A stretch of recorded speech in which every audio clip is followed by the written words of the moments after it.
City Council Resolution 2025-44 by title, and the only change would be them accepting a bid from Southern Cathodic Protection related to the gas anode beds and rectifiers project, providing for the award and execution of a contract.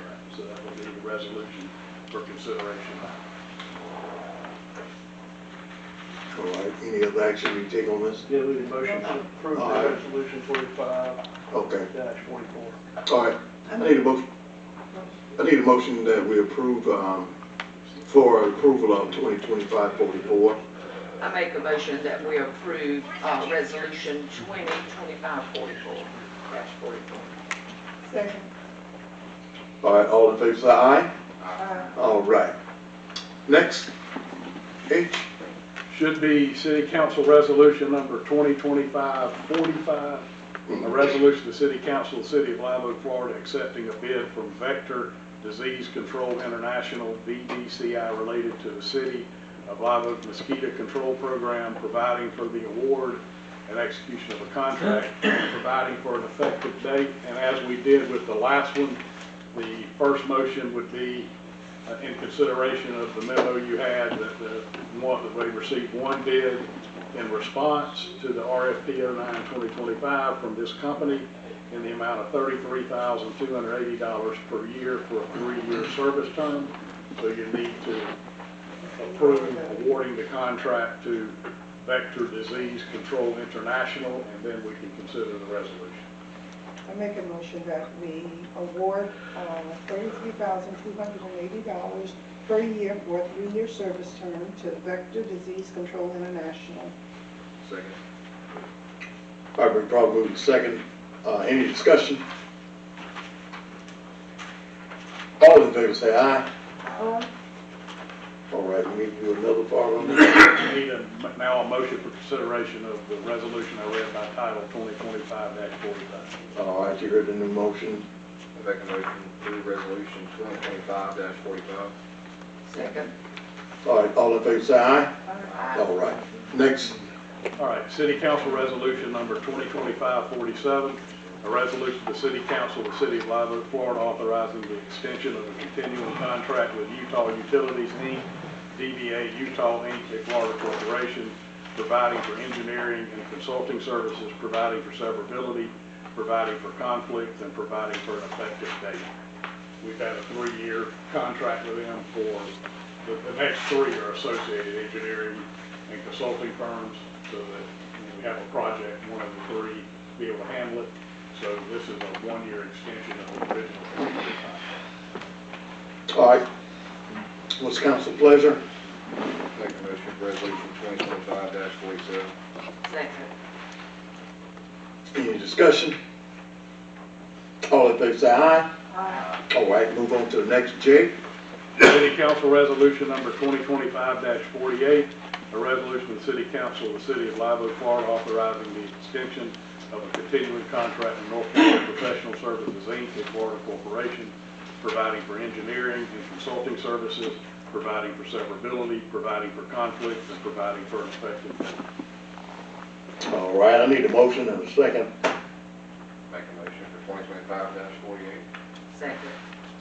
All right, any discussion?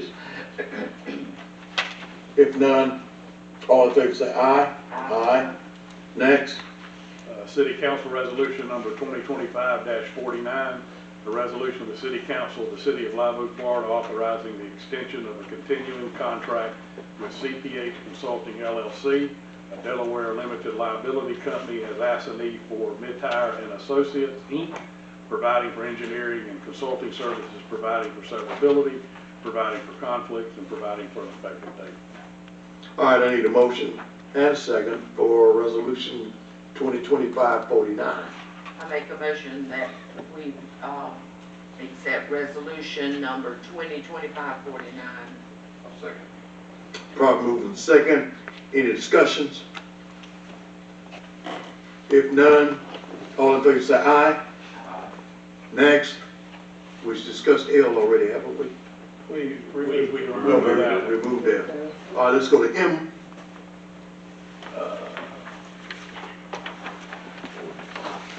It's ordinance 50 1541. Final reading.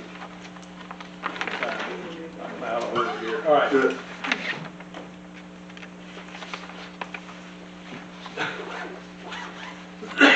all right. Ordinance number 1541, an ordinance of the city of Live Oak, Florida relating to public right-of-ways, making findings and vacating segments of unimproved platted street alleys within the city of Live Oak, Florida as follows. That certain unnamed alley lying south of Lot 2 and between Lots 4 and 5, Block 76, as shown on the plat of Block 76, original town of Live Oak, Florida, according to the plat thereof on file in the tax assessor's book in the public records of Suwannee County, Florida, lying and being in Section 24, Township 2 South, Range 13 East, providing for recitals, conveyance, conflict, and an effective date. Mr. Manager, elaborate this a little bit. It's on the end of Haynes Street, you know where the fire department is? Right. If you keep going to the east, down Haynes Street where it makes that hard turn, the actual alley goes straight. Actually, I've had tree trimming people down there cleaning up stuff in the past because neighbors were worried about trees hanging over it. And it doesn't go through anywhere else, it just stops down there. All right, then we need a motion on this final reading. I make a motion that we. What, hold on. Do we go to the public comments, Mr. Yes, I'm sorry. Oh, I'm sorry. Any public comments on Yes, item M? yes. That's the property that I'm referring to. That's 406, what you talked about. That's 406. And another thing, it takes 3 months to go through this meeting like everybody else. And right there, you guys trying to push it through, it's only taking 2 months right there. I have it in front of me right here if you want to see it. It takes 3 months and y'all pushing it through in 2 months. October and November, they only have to do it in October and November, but the church has to do it October, November, and December 9th. And we want to know, why are they trying to push it through George? We want to know why George is trying to push this through. We need 3 months like everybody else. They're going to go through the meeting. Okay. It's 3 months just like everybody else. Well, we're talking about two different issues. The issue before the council is not a procedure on. We talk about the same. On an entirely different parcel of property. We're only talking about this particular alley. So we wanted The alley is behind 406, correct? Yes or no? It's adjacent to it, yeah. Okay, so that's what we talking about. If you talking about 406, 406 is recorded historic. Do your math, you can't touch it. Do your math. Now let him pull that off. George Curtis, Development Manager. So this was a platted alley. It actually doesn't run east-west exactly the way Mr. Sessions explained it. If you look in your packet, there's a map showing the alley. It runs a short segment north-south between the 406 property and the applicant's property, which is the Circle residence. So this was platted back when alleys were used for garbage and milk and ice and all those kind of things. So alleys, by our policy that we have, which is not anything to do with zoning, requires an ordinance to be passed, and according to state law, an ordinance has to be read twice by a governing authority to enact an ordinance, has to be read twice, heard twice, voted on twice. Land use and zoning changes by Florida statutes and our land development regulations require an advisory meeting before the Planning and Zoning Board where they make a recommendation to the council. That's the first meeting for land use and zoning. And then, just like this, you have to have an ordinance read in order to change the land use or zoning. The land use and zoning were originally adopted by an ordinance when those maps were presented back in the 80s and 90s before the council. So to change something that was adopted by a law requires a new law to change it. So that's why we do land use and zoning changes by ordinance, and those are read twice also, just like any other ordinance that the council passes. But it's three overall, because the planning and zoning board does have to hear it as an extra step to make a recommendation to the council. And all that, and all of these things that we talk about, whether it's a special exception or zoning change or alley, it's mainly so that people that live next door or around these areas know what's happening, and they have a chance to come here and talk about it, whatever, regardless of whatever it is, and they have a chance to either be in opposition to it, or they have a chance to be in support of it.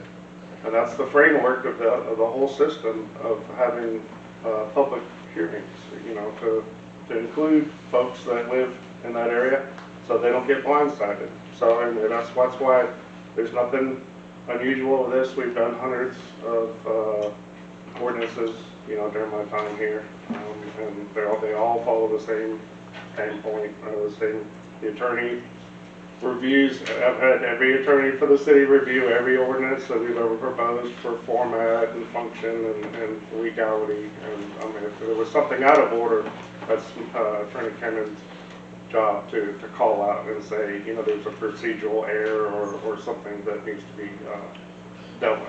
So this one only requires two because it's not a land use. It's essentially equivalent to closing a street. Right. Which only takes the first and second reading of an ordinance, and it doesn't concern itself under our plan, comp plan, and LDR. That has to go before the planning and zoning. Right. If you're going to change zoning on a property, you go to planning and zoning first.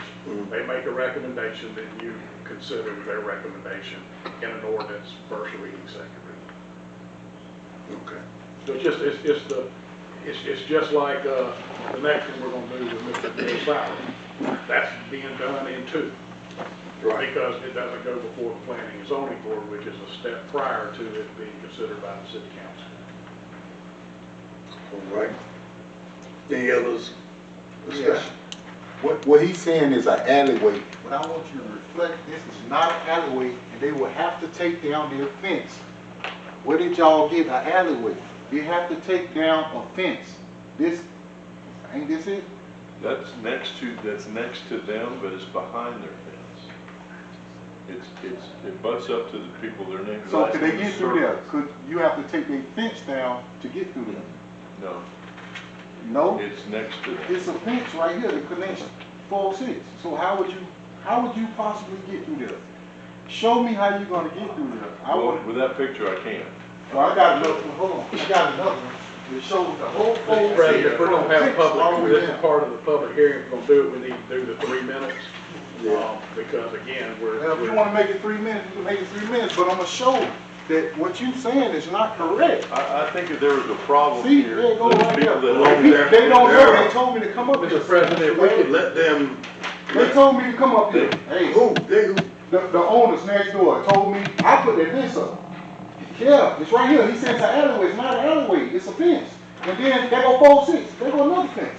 So you trying to tell me, and this man is trying to explain to me that it's an alleyway. But neither you or you can't ride a dirt bike, you can't ride a go-kart, you can't ride a bicycle through there. How is it a fence? And these people do not want it. They do not want What's it. their last name? What do you mean, what's their last I name? mean, You tell me. I know who they are because they griped about a fence or about a tree at the alleyway. And it was gonna fall on their property. And so it was on our right of way, so Who I cut took the it tree down, down. Larry? I had it taken down. That's my point exactly. But That's why they y'all never took said 2 anything days about to the push alley this call. through so that we won't come up here and say anything. See, once it's over today, then you can't say anything. It's already pushed through. He's saying it's an alleyway. We know it's not an alleyway. He's saying it's in the back. It's a fence in the front. Like, make it make sense. What is going on? It's right behind 406. You saying it's Okay. way somewhere else. Okay. Repetition. Go ahead, folks. No, you need a motion, we don't already have one. Close public comment, then a motion. They don't need special exception? I got a comment. Come here. All right, We got one more, Mr. Jefferson coming up for the public hearing part of it. Tell him to say his name, please. we got, You'll come to that? Yes.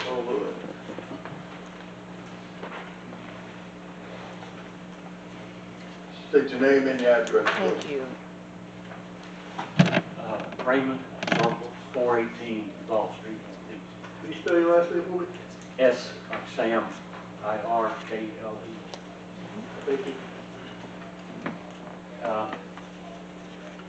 The alleyway they're talking about is in the middle of our backyard. We're next door to the 406. We have nothing to do with the 406. There's no fence coming down or anything. It's in the middle of our yard. From the latest survey we could find was 1923, when they laid this street out. It has nothing to do with 406.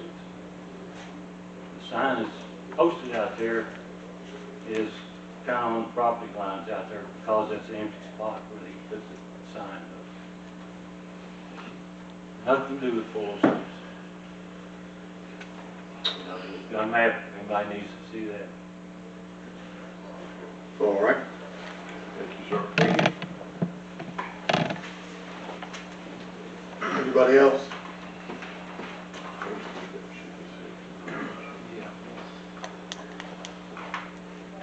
What was that? Motion. All right, I need a motion I and make a motion that we approve resolution number 2025-50. No, ordinance, Wait, I got the wrong one. there you go. Oh, excuse me. The final reading of ordinance 1541. All right. Second. All right. More discussions? All in favor say aye. All right, it passes. All right, sir?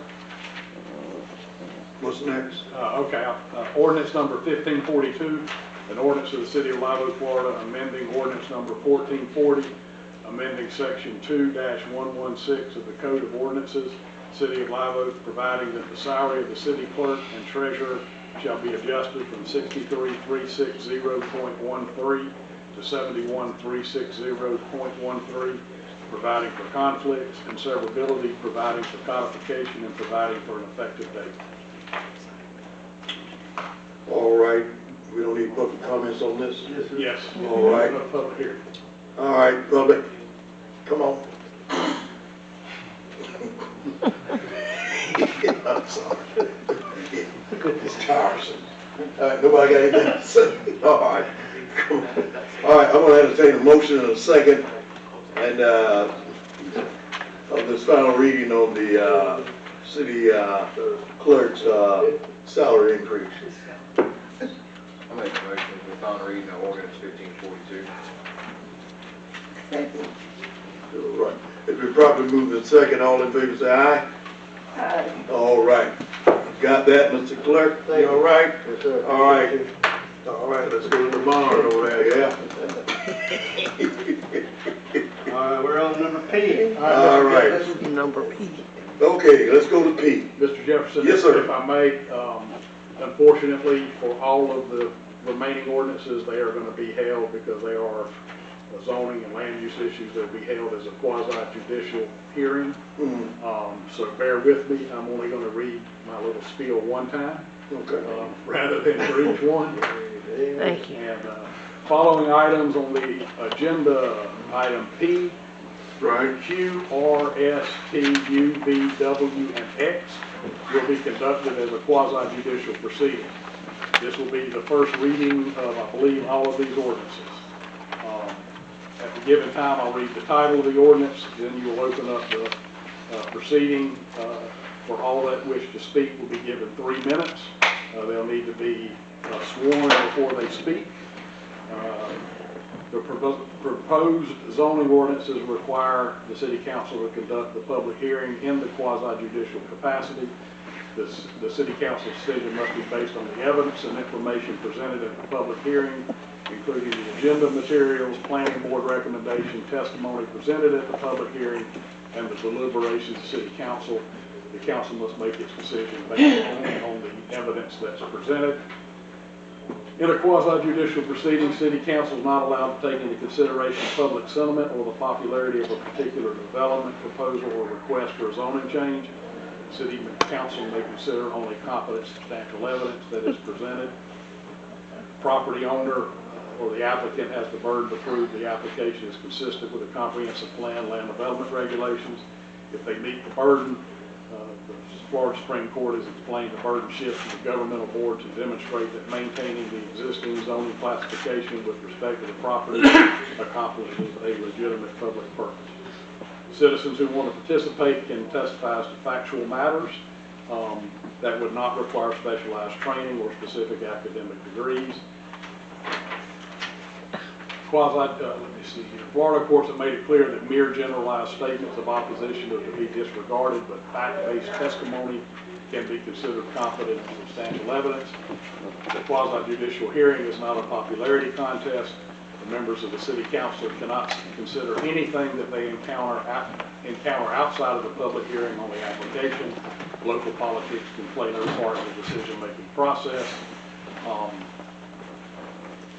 In Florida, the quasi-judicial systems made by planning officials are to be based on substantial competent evidence and must be consistent with a comprehensive plan. Florida Statute 286.0115 provides that any person who is not otherwise prohibited by statute, charter provision, or ordinance may discuss with any commissioner the merits of any city council action that may be taken. The substance of any ex parte communication with a council member which relates to a quasi-judicial action pending before the council is not presumed presidential to the action if the subject of the communication and the identity of the person, group, or entity with whom the communication took place is disclosed and made a part of the record before final action on the matter. City council members may read a written communication from any person. A written communication that relates to quasi-judicial action pending before the council shall not be presumed prejudicial to the action. Such written communication shall be made a part of the record before final action on the matter. Council members may conduct investigations, site visits, and receive expert opinions regarding quasi-judicial action pending before the council. Such